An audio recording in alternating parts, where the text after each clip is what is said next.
Welcome to episode 174 of the Startup Show. Today we are here at the studio. Daniel, the initiator and visionary of Annanow, is stopping by, and we are talking about his companies from the past. We're also talking about Annanow and why they are able to deliver within 32 minutes or less anything that you order online. Make sure you stay tuned and enjoy the video.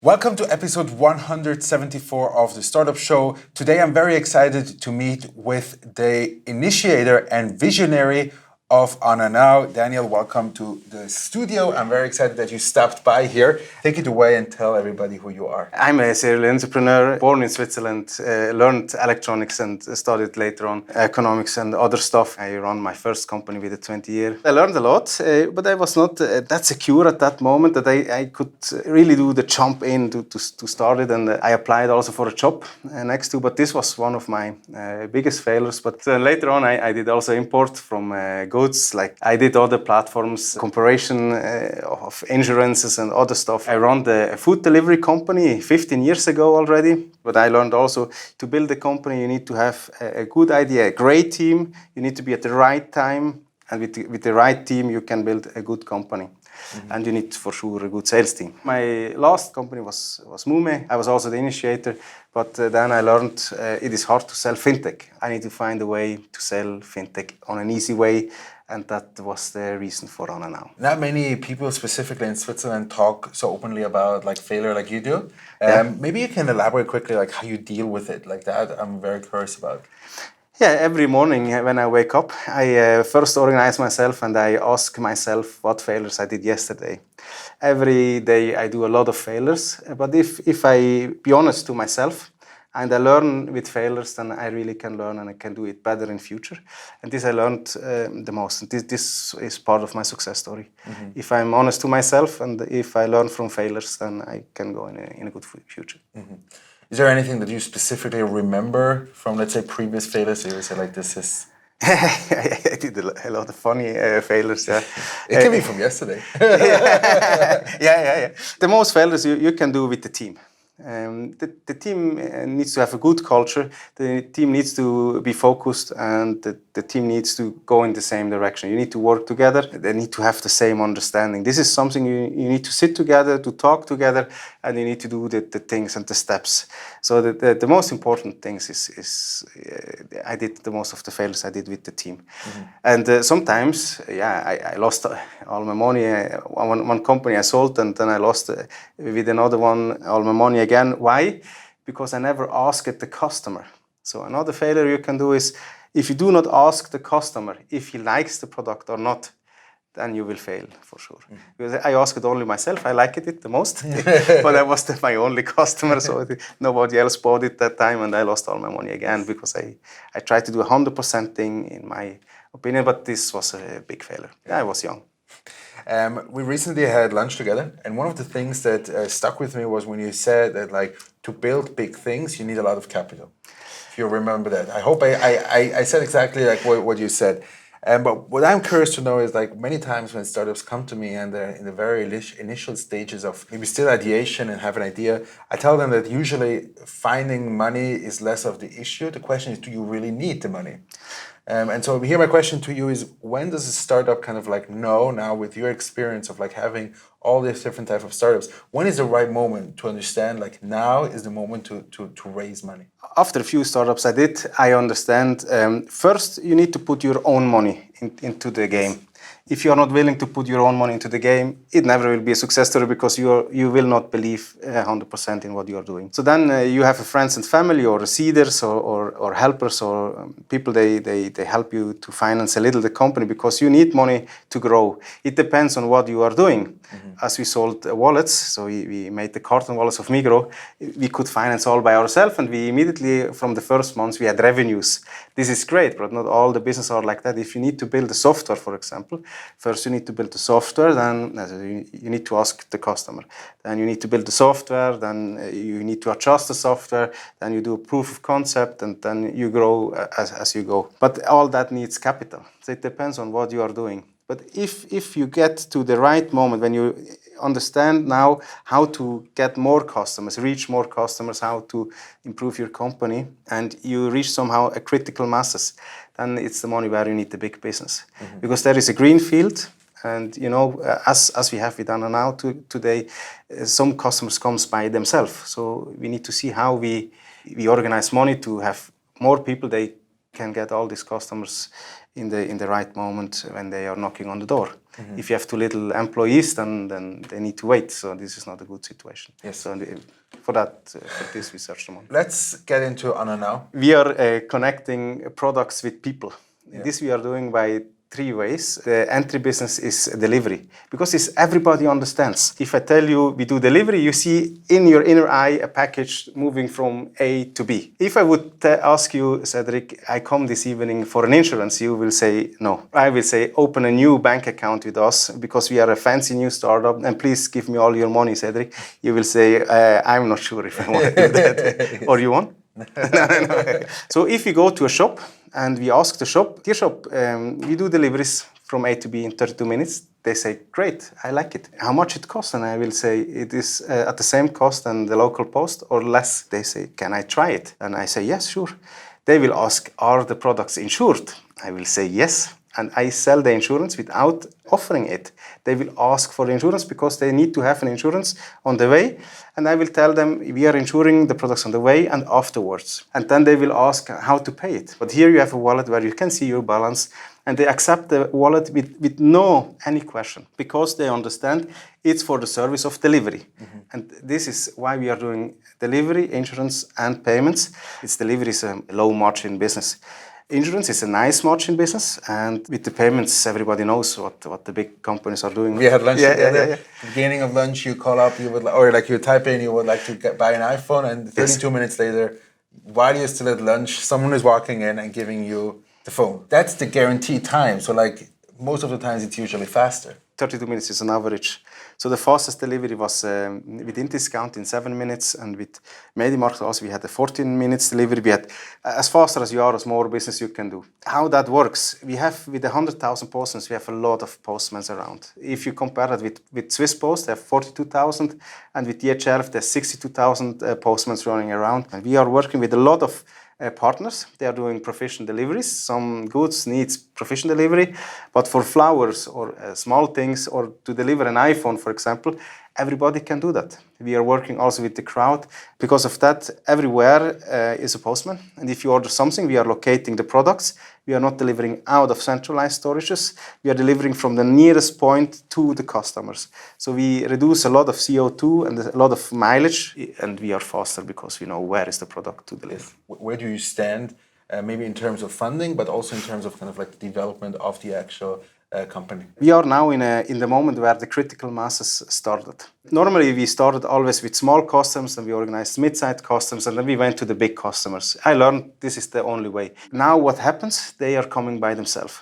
So we have a lot of big customers in the DACH region, as Switzerland, Germany, and Austria. This is the moment where we need more people to organize all these big customers because they are doing a lot of turnovers in the end. We are in a Series A funding round, 4 million, and we got a few weeks ago the first million. We want to reach 20,000 shops. Today we have 5,000 shops. We organize it at 5,000 shops with 2.5 sales. We reached already the 100,000 postmen, and with the newest deal is with My Taxi, so we have little more than 100,000 taxis now in reach in the DACH region. And we want to have 400,000 end customers by end of the phase. But we understood today that with the first integration with the big retail, we have more than 400,000 active customers. Then we want to have in the next 18 months 250,000 deliveries per month, 100,000 insurances per month, and 100,000 payments per month. Now you just got accepted to the KickStart Innovation batch. What you are hoping to get out from this, because it's about to start? This is a great opportunity, we think. We don't like to pitch normally. I said we are in a situation in the company where we cannot pitch with all the other smaller startups. We are already a company with 35 people in the company, and with all the many customers we have, we are somehow a company, not a startup anymore. The KickStart Innovation is to be connected with big companies. They help to accelerate. When you reach the critical mass, and you get accepted by the big companies. They have all the customers already. These are big accelerators, and in the field where we are going in, they are really good big brothers to accelerate our business even faster as we do today. This whole last mile idea is very big. How do you see this? What are some of the trends that you see when you look down the line and a little bit of outside of your company right now? The 100 best customers we have, they do already 100 million deliveries. These are not the 100 best in the world, these are only our 100 best. This is a huge business worldwide. The delivery sector is in a stone age at the moment, as I see it. There are a lot of postman companies with the 500 postmans or 20 taxi drivers or whatever. It's all manual, or that they work somehow with a Google map and there is a guy sitting there and doing this position. The problem for a big retailer is how to digitize their delivery or their logistics, let's say. One of our biggest customers, they had before they worked with us more than 100 partners to deliver. So with our software, they have only one software to manage all the hundreds. With our software, it's organized like they have only one partner. The integration is a simple thing. It's a few 10K of integration, that's it. Your vision in 10 years, yes. Where would you like to be? Today, all the retail local is in danger, the stationary business, because of the big platform. They are all forcing into these local markets and destroying a lot of these smaller and mid-sized retailers, which are the faces and the local culture. So the vision is, if they would work together they have the worldwide inventory. So we help them to localize the products, because only localized products can be delivered fast. So we help them to digitize, to move together, and then together they have all the force against the big platforms. How would you get, let's say, to this $1 billion unicorn valuation? What is it kind of like your roadmap that you would say, like, okay, like this is kind of like the big steps we want to take to really become one of these big players? So we started with delivery, but as everybody knows now, delivery is our entry model. We do it better than everybody else because it always will be our entry model and it's part of the game. Delivery needs to have insurances and payment, and we want to grow in the insurance and payment sector. And if we compare that 400,000 end customer, 100,000 drivers, they all have a wallet with us. So if you see number 26 or Revolut, how much money they need to spend to have 100,000 wallet, registered wallet or account. In the end, these are real bank accounts. They need to spend a few 10 millions or a few 100 millions to reach this masses. And for us, this is more or less a side effect. The customer acquisition cost of such a customer is almost nothing. And with each delivery we are doing, we are getting new customers. And with each delivery we have more delivery guys which have accounts from us. And we also have accounts for our companies. They all do prepayments, they all have wallets. And that means show me one company. It's like a number 26 for companies, which is also like a side effect. And it works already because they are sharing and exchanging money in the system. The 5,000 shops with the 100,000 postmates and with the customers. How is your perception now when you look in Switzerland and you're very much also in the digital world? What is it that you see here? Do you see people with this big ambition, or is it really that small how people always like claim? Yeah, we are only a little community. Yeah. So see, Zurich has a few 100,000 people. To find some people, they do something. This is much harder than in a city with the 15 million people. Yep. That's completely clear. Everything here is really expensive. So we are doing development also here in Switzerland, but we are doing also development outside of Switzerland because as a startup you need somehow to afford it. If I organize a developer here, it costs easily 150K or more, and then I need to find him. This is a really hard thing. And you need to be, if you have a founder team, it's easier than you start by yourself. So because by yourself, you need to do everything by yourself. Yes. And I like to have a founder team. So with all the different skills they have, we have much better thing, but this is hard to find in Switzerland. It's easier in outside. Yeah, our ambition is big. We everywhere need to find people. In Austria, we find already. We are searching hard now in Germany because we need to build a team in Berlin. Now the customers in Austria said we want to start in Paris because we like the service in Vienna. So we want to start with the same service in Paris. So we need to find people in Paris.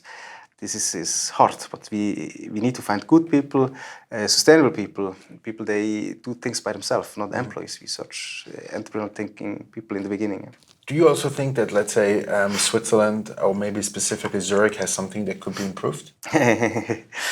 No, everything is good here. Yeah, I think it's perfect. Everything is perfect. Everything is perfect, and all customers are coming. So. Yeah. There are a lot of good things. I like to start my startups here. Most of the things are good. It's an international place. What could be improved is if the open hand and the help of the public for startups, they somehow start to grow, would be somehow easier. This would be probably a help. But this is the reason why they move all outside of Switzerland. Soon they reach a certain level, they need to leave Switzerland. So for that, we need to see that this not happen anymore in future. The big company or like promising startups. They need to leave Switzerland. So we need to make sure they stay. Yeah. As soon as you get an evaluation, you need to leave Switzerland because you need to pay tax for it here. Yes. It's impossible because you have no liquidity. You have only a company where you work daily, and you normally have no salary in the beginning. For the first few years, you have almost no salary, and on the other side, you have an evaluation. You need to pay taxes on that. Yes. It's impossible.